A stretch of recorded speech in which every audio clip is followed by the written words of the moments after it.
عائشة رضي الله تعالى عنها قالت سمعت رسول الله صلى الله عليه وسلم يقول يحشر الناس يوم القيامة حفاة عراة غرلا قلت يا رسول الله الرجال والنساء جميعا ينظر بعضهم إلى بعض قال يا عائشة الأمر أشد من أن يهمهم ذلك والسلام على رسول الله أما بعد فأعوذ بالله من الشيطان الرجيم بسم الله الرحمن الرحيم فألهمها فجورها وتقواها قد أفلح من زكاها وقد خاب من دساها وقال رسول الله صلى الله عليه وسلم تعرض الفتن على القلوب كالحصير عودا عودا فأي قلب أشربها نكتت فيها نكتة سوداء وأي قلب أنكرها نكتت فيها نكتة بيضاء حتى يسير على قلبين أبيض مثل الصفاء فلا تضره فتنة ما دامت السماوات والأرض والآخر أسود مربادا كالقوذ مجخيا لا يعرف معروفا ولا ينكر منكرا إلا ما هواه الحمد لله الله تعالى লাখো লাখো শুকর যে আল্লাহ তাআলা আমাদেরকে আজকের এই মহতি বরকতি মাজলিসে আসার তৌফিক দান করেছেন।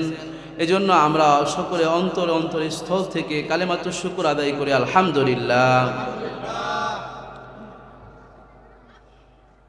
হঠাৎ করে একটা ইন্তজাম করার নিয়ত করেছি অল্প সময়ের মধ্যে। আমি আশেপাশের মানুষের কাছে দাওয়াত পৌঁছাইতে পারি নাই। অল্প সময়ের মধ্যে হঠাৎ করে সিদ্ধান্ত নিয়েছি যে একটা স্থায়ী প্রোগ্রাম করার জন্য।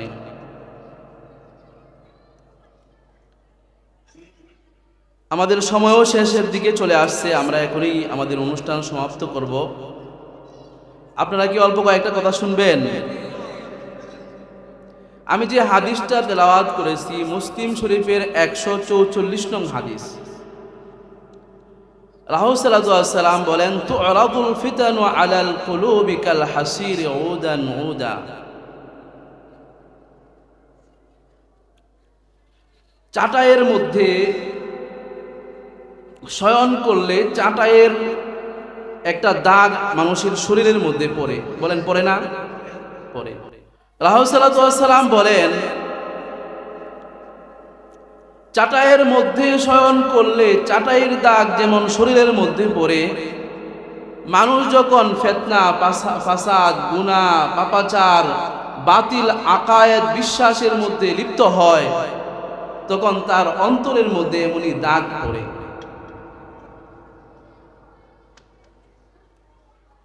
فأي قلب أشربها نكتت فيها نكتة سوداء।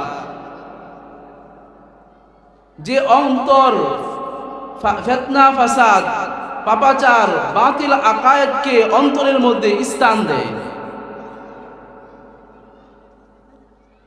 সে অন্তরের মধ্যে সাউদা নুকতাতুন সাউদা কালো একটি দাগ পড়ে যায়। فأي قلب أنكرها নুকিতাত ফিহা নুকতাতুন বাইদা। আর যে অন্তর ফিতনা ফাসাদ গুনাহ পাপাচারকে বাতিল আকায়েদ এবং বিশ্বাসকে নিজের অন্তরের মধ্যে স্থান দেয় না, তার হৃদয়ের মধ্যে একটি সাদা দাগ পড়ে।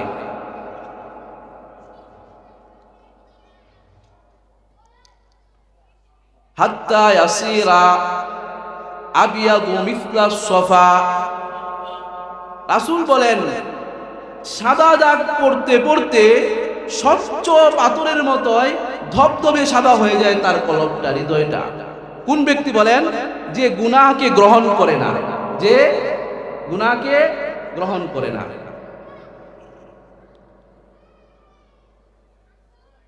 রাসূল বলেন যতদিন পর্যন্ত মা দামাতিস সামাওয়াতু ওয়াল আরদ, যতদিন পর্যন্ত আসমান জমিন টিকে থাকবে এই ধরনের মানুষকে ফিতনা ফাসাদ কোন ধরনের ক্ষতি করতে পারবে না।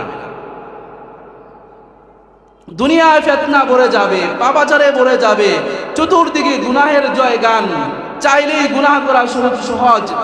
এমন পরিবেশেও আল্লাহ তাআলার এমন অনেক বান্দা থাকবে যাদের হৃদয় হবে ধবধবে স্বচ্ছ পাথরের মতো। এই সমস্ত গুনাহ আর পাপাচার তাদেরকে কোনো ক্ষতি করতে পারবে না। বলেন সুবহানাল্লাহ।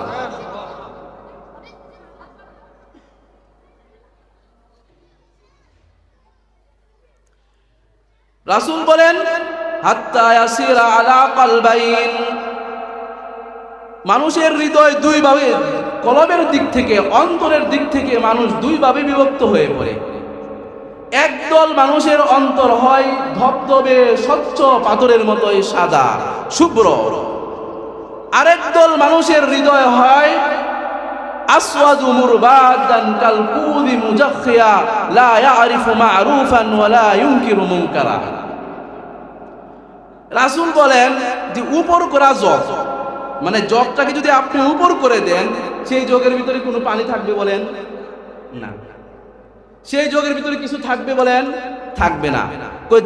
যারা গুনাহ এবং পাপাচারকে নিজের অন্তরের মধ্যে, কলবের মধ্যে স্থান দেয়, তাদের দৃষ্টান্ত হলো সেই উপর করা জগের মতোই। লা ইয়ারিফু মা'রুফান ওয়া লা ইউনকিরু মুনকারা। তো ভালোকে ভালো বলে সে চিনবে না, খারাপকে খারাপ বলে সে জানবে না।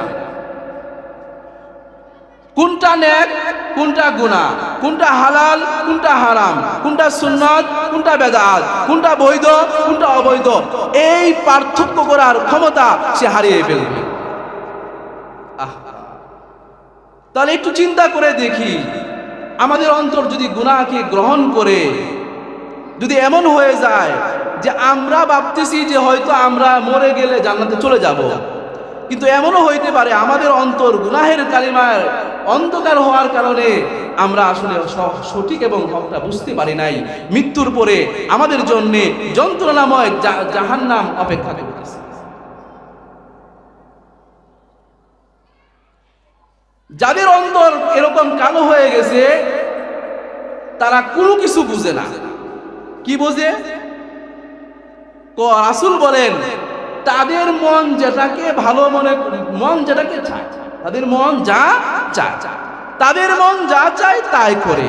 এটা বৈধ কি অবৈধ, হালাল না হারাম, এটা পার্থক্য করার সময় তাদের নাই। আল্লাহ, আমরা প্রত্যেকে কিন্তু গুনাহের মধ্যে লিপ্ত। আমার জানা গুনাহকে আমি ছেড়ে দিতে হবে, এটা গুনাহ। যেমন গান বাদ্য শোনা গুনাহ না? বলেন গুনাহ, এটাকে আমি ছাড়তে হবে। যদি আমি না ছাড়ি তাহলে এই সম্ভাবনা আছে আমার হৃদয় কালো হয়ে গেছে, আমি কিন্তু বুঝতে পারতেছি না, আমি ভাবতেছি আমি সফল হয়ে গেছি, কিন্তু মৃত্যুর পরে আমার জন্য কঠিন জাহান্নাম অপেক্ষা করতেছে। কারণ আমি তো সঠিক অনুধাবন করার জ্ঞান আমার নাই। রাসূল বলেছেন যে গুনাহকে গ্রহণ করবে সে সঠিক বস্তু, কোনটা হালাল, কোনটা হারাম, কোনটা বৈধ, কোনটা অবৈধ, সঠিক বস্তু মাপার ক্ষমতা সে হারিয়ে ফেলবে। আমাদের আজকের এই প্রোগ্রাম হলো ইসলাহি প্রোগ্রাম, নিজের আত্মশুদ্ধি, নিজেকে সংশোধন করার প্রোগ্রাম। আজকে থেকে যদি আমরা সংশোধন হয়ে যাই তাহলে আজকে আমাদের এই প্রোগ্রাম সফল হবে। আমরা সংশোধন হব তো ইনশাআল্লাহ। আজকে থেকে যে বস্তুটা গুনাহ সেই বস্তুটা ছাড়বো তো ইনশাআল্লাহ। যদি আমরা না ছাড়ি তাহলে কিন্তু অবস্থা কেমন হবে? অন্তরটা কালো হয়ে যাবে। উপর করা যোগ কালকুদি মুজাখিয়া লা ইয়ারিফু মা'রুফান ওয়া লা ইউনকিরু মুনকারা। চিনবো না আমরা।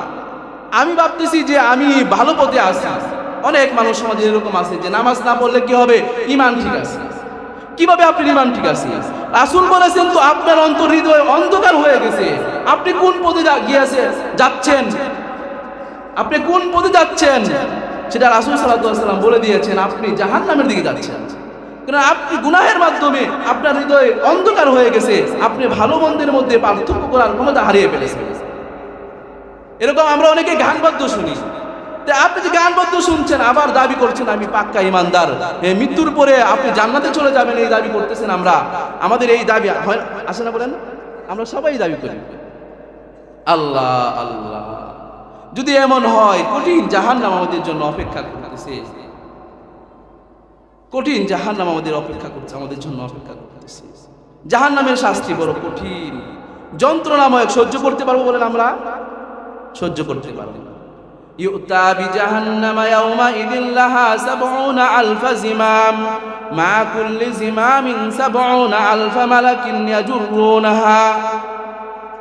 মুসলিম শরীফের হাদিস। রাসূল বলেন যে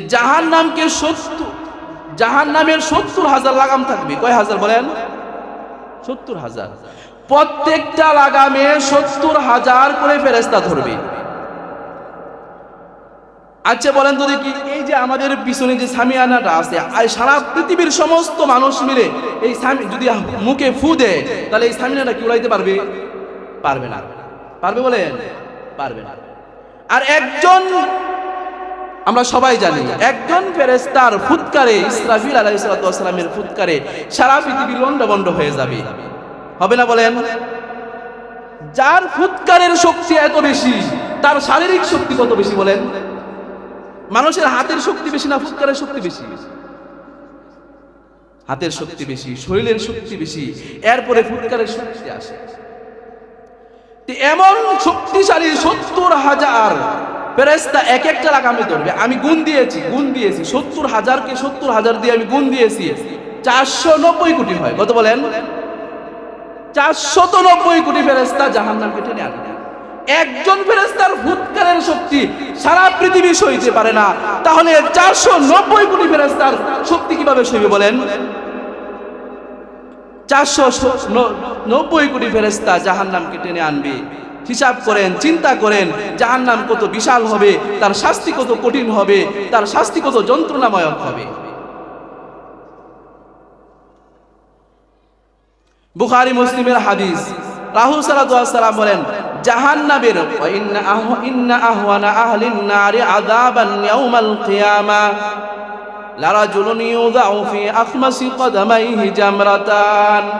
জাহান্নামের সর্বনিম্ন শাস্তিপ্রাপ্ত ব্যক্তির পায়ের নিচে দুইটা আগুনের অঙ্গার রাখা হবে, আগুনের টুকরা রাখা হবে। রাসূল বলেন যে দুইটা আগুনের টুকরার উত্তাপ এত বেশি হবে, ইয়াগলি মিনহুমা দিমাগুহু, যে পাতিলের মধ্যে পানি রেখে, জুল রেখে জাল দিলে যেরকম পাতিলের জুল এবং পানি টকবক করতে থাকে, দুইটা অঙ্গারের যন্ত্রণায় তার মাথার মগজ টকবক করতে থাকবে।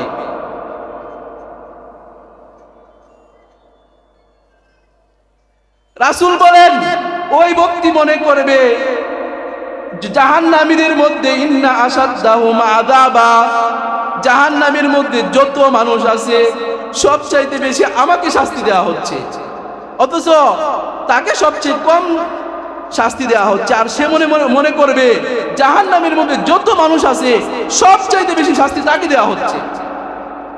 ওয়া ইন্নাহু লাআহওয়ানুহুম আযাবা, রাসূল বলেন জাহান্নামের মধ্যে যত মানুষ আছে সবচাইতে বেশি শাস্তি, সবচাইতে কম, সবচাইতে সহজ শাস্তি তাকে দেওয়া হচ্ছে। আর তার অবস্থা কি? মাথার মগজ টকবক করতে থাকবে। আহা, আমরা যদি এখনো আস্থা না হই, নিজেকে সংশোধন না করি, যখন ধরা খেয়ে যাব তখন সংশোধন হওয়া যাবে বলেন? হওয়া যাবে না। এই তো সর্বনিম্ন শাস্তির কথা, সর্বনিম্ন সবচেয়ে কম শাস্তি, মাথার মগজ টকবক করতে থাকবে নিচে, পায়ের নিচে দুটা আগুনের টুকরার কারণে। মুসলিম শরীফের বর্ণনা, রাসূল বলেন মিনহুম মান তাকুহুন নারু ইলা কাবাই, অপরাধ যার বেশি হবে, কারো আগুন কারো টাকনু পর্যন্ত গ্রাস করবে। অমিনহুম মান তাকুহু ইলা রুকবাতাই, আগুন কারো হাঁটু পর্যন্ত গ্রাস করবে। অমিনহুম মান তাকুহু ইলা হুনসাতি, আগুন কারো কমর পর্যন্ত গ্রাস করবে। অমিনহুম মান তাকুহু ইলা তারকুতি, আগুন কারো তুতি পর্যন্ত গ্রাস করবে। পায়ের নিচে দুইটা অঙ্গারের যে যন্ত্রণা, তাকে আমরা সইতে পারবো? তাহলে কিভাবে সইব যখন আগুন আমার সারা শরীরে ধাউ ধাউ করে জ্বলতে থাকবে? বলেন পারবো? বলেন পারবো? সবাই বলেন পারবো আমরা? ওয়াকুদুহান নাস ওয়াল হিজারা, দুনিয়ার মধ্যে লাকড়ি জ্বলে, কি বলেন? দুনিয়ার মধ্যে কি জ্বলে? আগুনের মধ্যে কি জ্বলে? লাকড়ি জ্বলে। আল্লাহ বলেন জাহান্নামের আগুনে মানুষ জ্বলবে। তাহলে কিভাবে সইব বলেন? সর্বশেষ হাদিস বলে আমি শেষ করছি, বুখারী মুসলিমের হাদিস। আনা আয়েশা রাদিয়াল্লাহু তাআলা আনহা ক্বালাত সামিআতু রাসূলুল্লাহ সাল্লাল্লাহু আলাইহি ওয়াসাল্লাম ইয়াকুল ইহশারুন নাসু ইয়াওমাল কিয়ামাতি হুফাতান উরাতান গুরলা قلت يا رسول الله الرجال والنساء جميعا ينظر بعضهم إلى بعض قال يا عائشة الأمر أشد من أن يهمهم ذلك বুখারী মুসলিমের হাদিস। কোথায় আছে বলেন? বুখারী মুসলিম শরীফে সহিহ হাদিসে বর্ণিত হয়েছে।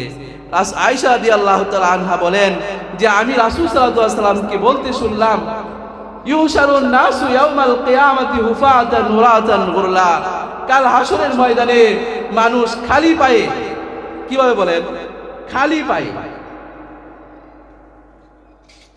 নগ্ন শরীরে, শরীরে কোনো কাপড় থাকবে না। থাকবে কাপড়? কাপড় থাকবে না। খতনাবিহীন অবস্থায় কাল হাসরের ময়দানে হাজির হবে। চিন্তা করে দেখেন মানুষ কত বেশি পেরেশানগ্রস্ত হলে নিজের শরীরের কাপড়ে পায়ে জুতা আছে কিনা খেয়াল করবে না, খেয়ালই থাকবে না।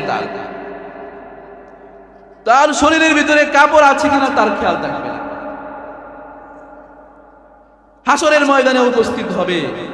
আয়েশা রাদিয়াল্লাহু তাআলা আনহা এই হাদিস শোনার পরে সাথে সাথে রাসূল সাল্লাল্লাহু আলাইহি ওয়াসাল্লামকে প্রশ্ন করলেন, ইয়া রাসূলুল্লাহ আর রিজাল ওয়ান নিসাউ জামিআন ইয়ানজুরু বা'দুহুম ইলা বা'দ, ওয়া আল্লাহর রাসূল, তাহলে পুরুষরা মহিলাদেরকে, মহিলারা পুরুষদেরকে উলঙ্গ অবস্থায় একজন আরেকজনকে দেখতে থাকবে?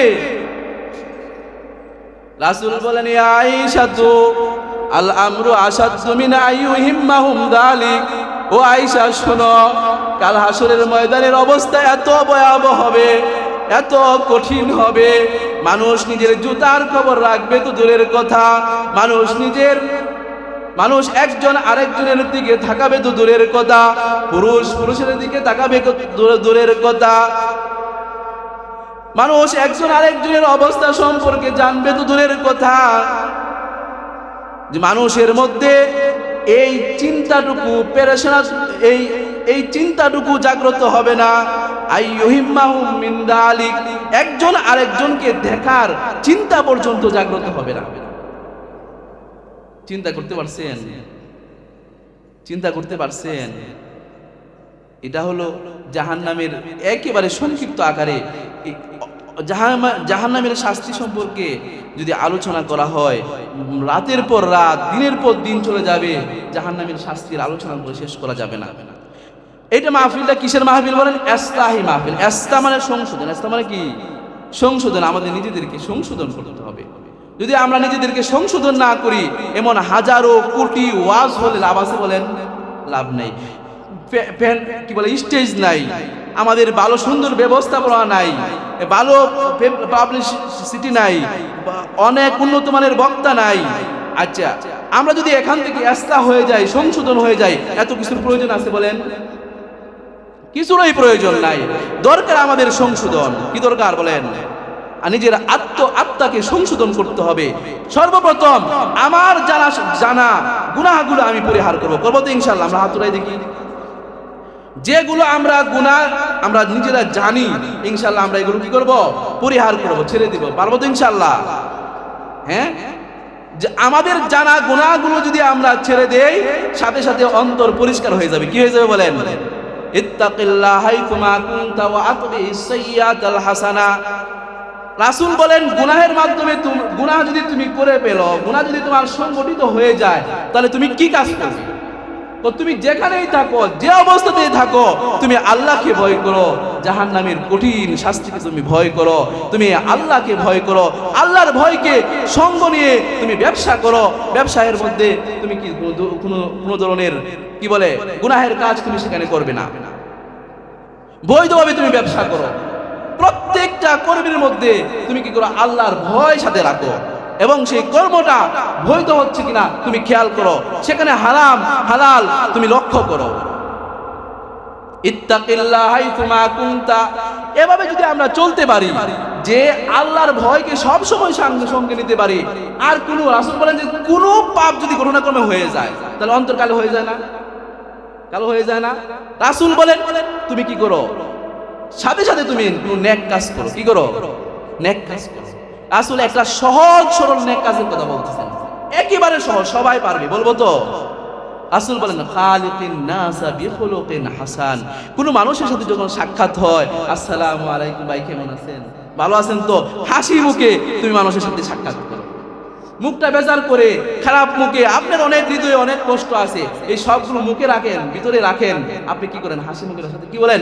কথা বলেন। তার সাথে আপনার দুশ্মনী আছে, শত্রুতা আছে, সে আপনার অনেক ক্ষতি করেছে, তারপরে আপনি হাসি মুখের সাথে কথা বলেন। পারবেন না ইনশাআল্লাহ? সহজ সরল একটা নেক কাজ, পারবেন তো? আর বেশি বেশি আমরা আল্লাহ তাআলা জিকির করব, একটু জিকির করি তো, লা ইলাহা ইল্লাল্লাহ।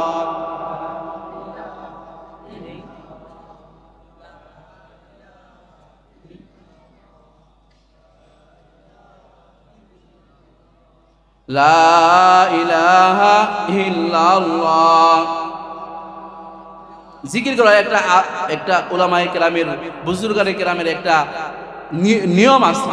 যখন তুমি লা ইলাহা বলবে, তখন এই ধারণা করবে আমার অন্তরে যত গায়রুল্লাহ, আল্লাহ ছাড়া যত কিছুর মহব্বত আছে, আমি সবগুলোকে পশ্চাতে পিছনে ফেলে দিলাম। আর যখন ইল্লাল্লাহ বলবে, এই ধারণা করবে যে একমাত্র আল্লাহ তাআলার ভালোবাসা আমার অন্তরে স্থাপন করলাম। এরকম মনে করে আমরা কয়েক মিনিট জিকির করি তো, লা ইলাহা ইল্লাল্লাহ, লা ইলাহা ইল্লাল্লাহ, লা ইলাহা ইল্লাল্লাহ, লা ইলাহা ইল্লাল্লাহ, ইল্লাল্লাহ, ইল্লাল্লাহ, ইল্লাল্লাহ, ইল্লাল্লাহ, ইল্লাল্লাহ, ইল্লাল্লাহ, ইল্লাল্লাহ, ইল্লাল্লাহ, ইল্লাল্লাহ, লা ইলাহা ইল্লাল্লাহ মুহাম্মাদুর রাসূলুল্লাহ। একটু জিকির শেষ করে দিচ্ছি, জিকির করে আল্লাহ আল্লাহ, আল্লাহ আল্লাহ, আল্লাহ আল্লাহ, আল্লাহ আল্লাহ, আল্লাহ আল্লাহ, আল্লাহ আল্লাহ, আল্লাহ আল্লাহ, আল্লাহ আল্লাহ, আল্লাহ আল্লাহ, আল্লাহ আল্লাহ, আল্লাহ আল্লাহ। আমরা শুধু আল্লাহ নামে জিকির করবো, টান দিব, আর আল্লাহ নাম টান দিব, আর মনে করবো এটাই আমার হয়তো জীবনের শেষ জিকির, এবং সবাই চোখ দিয়ে পানি বের করবো। আল্লাহ আল্লাহ আল্লাহ আল্লাহ আল্লাহ আল্লাহ আল্লাহ